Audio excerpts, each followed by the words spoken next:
of faith today, Brittnie and Tiana.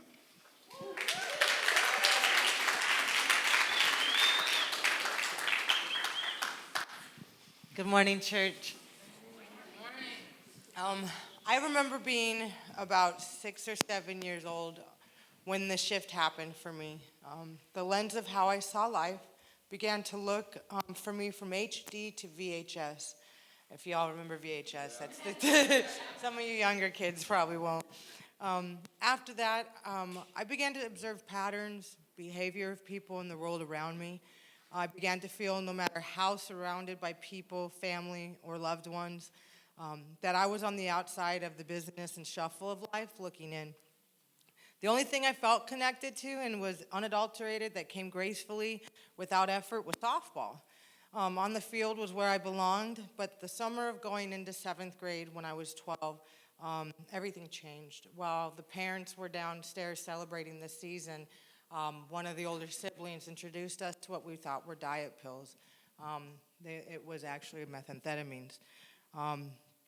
That's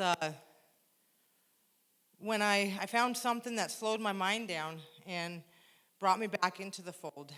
But this would begin to become what would have been a death sentence had God not already been pursuing me. After 15 years of destruction, I found myself homeless on the streets of Portland, Oregon, running from some serious charges.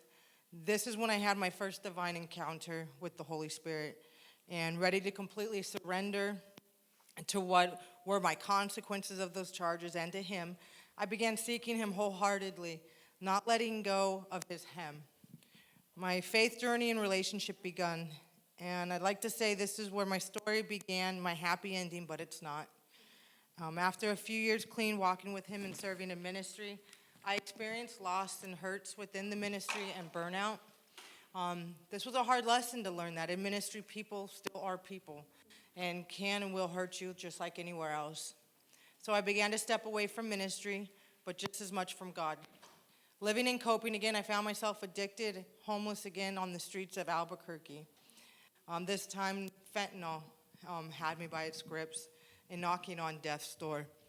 But God, He wasn't done with me yet and relentlessly continued to pursue me like Jonah.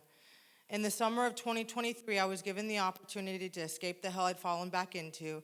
Again, though, after almost a year, I left ministry without a plan and in my emotions, just like Jonah. I walked away again with the weight of the world I carried on my shoulders, without God, not having someone I thought could understand what I've been or share with. I resorted again to using. I heard an amazing man in the process who tried his best to reach me and encourage me in my giftings because he saw something unique in me. However, I know this time in my heart of hearts that if I continued deeper, hiding from the world and God, I was going to die. Tired of hurting those close to me and running from God, I called the mission. Sorry, I can't see.